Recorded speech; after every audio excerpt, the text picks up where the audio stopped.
നമസ്കാരം. ന്യൂസ് ക്യാപ്സ്യൂളിലേക്ക് സ്വാഗതം.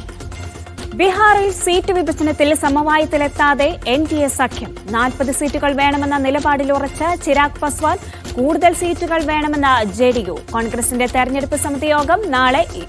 ഇരു മുന്നണികളുടെയും ആദ്യഘട്ട സ്ഥാനാർത്ഥി പട്ടിക ഈ ആഴ്ച പ്രഖ്യാപിക്കും.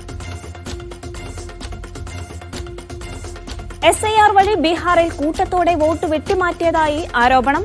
പ്രശാന്ത് ഭൂഷൺ ഉൾപ്പെടെയുള്ള ഹർജിക്കാർ സുപ്രീം കോടതിയിൽ. വോട്ടർ പട്ടിക ശുദ്ധീകരിക്കാൻ എന്ന നിലയിൽ കൊണ്ടുവന്ന SIR നടപടികൾ കൂടുതൽ സങ്കീർണം.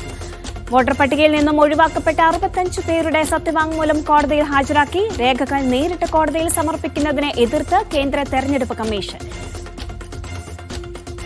ചീഫ് ജസ്റ്റിസ് BR ഗവായിക്ക് നേരെ അഭിഭാഷകൻ ഷൂ എറിയാൻ ശ്രമിച്ചതിൽ പ്രതിഷേധം ശക്തം. ഓൾ ഇന്ത്യ ലോയേഴ്സ് യൂണിയന്റെ നേതൃത്വത്തിൽ സുപ്രീം കോടതിക്ക് മുൻപിൽ പ്രതിഷേധ ധർണ നടത്തി. അഭിഭാഷകനെതിരെ നടപടി വേണമെന്ന ആവശ്യത്തിൽ ഉറച്ച് അഭിഭാഷകർ. ഇന്ത്യൻ സേനയ്ക്കായി 75,000 AK-203 അസോൾട്ട് റൈഫിളുകൾ നിർമ്മിക്കും. അമേഠിയിലെ കോർവ ഓർഡിനൻസ് ഫാക്ടറിയിലാണ് നിർമ്മാണം. കേന്ദ്ര സർക്കാരിന്റെ ആത്മനിർഭർ ഭാരത് എന്ന പദ്ധതിയുടെ ഭാഗമായാണ് നീക്കം. ഫാൽക്കെ പുരസ്കാരം ലഭിച്ച മോഹൻലാലിനെ കരസേന ആദരിച്ചു. കരസേനാ മേധാവിയുമായി മോഹൻലാൽ കൂടിക്കാഴ്ച നടത്തി. ചെറുപ്പക്കാരെ സൈന്യത്തിലേക്ക് ആകർഷിക്കാൻ ശ്രമിക്കുമെന്ന് മോഹൻലാൽ.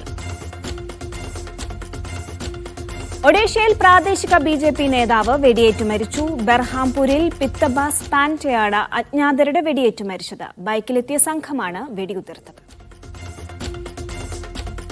റായ്ബറേലിയിലെ ദളിത് യുവാവിന്റെ കൊലപാതകത്തിൽ അപലപിക്കുന്നുവെന്ന മല്ലികാർജുൻ ഖാർഗെ. റായ്ബറേലിയിൽ നടന്നത് ദളിത് സമൂഹത്തിനും ഭരണഘടനയ്ക്കും എതിരായ ആക്രമണം. നീതിക്കായുള്ള പോരാട്ടം തുടരുമെന്നും കോൺഗ്രസ്. ഈ മാസം 2-നാണ് ആൾക്കൂട്ടം കള്ളനെന്നാരോപിച്ച് ദളിത് യുവാവ് ഹരിയോമിനെ മർദ്ദിച്ചു കൊലപ്പെടുത്തിയത്. GST പരിഷ്കാരം ഗുരുതരമായ സാമ്പത്തിക പ്രശ്നങ്ങൾക്കാണ് ഇടയാക്കുന്നതെന്ന് തെലങ്കാന ഉപമുഖ്യമന്ത്രി മല്ലു ഭട്ടി വിക്രമാർക. കേരളവും തെലങ്കാനയും ഉൾപ്പെടെയുള്ള സംസ്ഥാനങ്ങൾ GST കൌൺസിലിൽ ഇക്കാര്യം നേരത്തെ ചൂണ്ടിക്കാട്ടിയെന്നും മല്ലു ഭട്ടി വിക്രമാർക. പശ്ചിമ ബംഗാളിലെ മഴക്കെടുതിയിൽ മരണം 30. കനത്ത മഴയിൽ 500-ലധികം വീടുകളും 10 പാലങ്ങളും തകർന്നു. കാണാതായവർക്കു വേണ്ടിയുള്ള തിരച്ചിൽ തുടരുകയാണ്.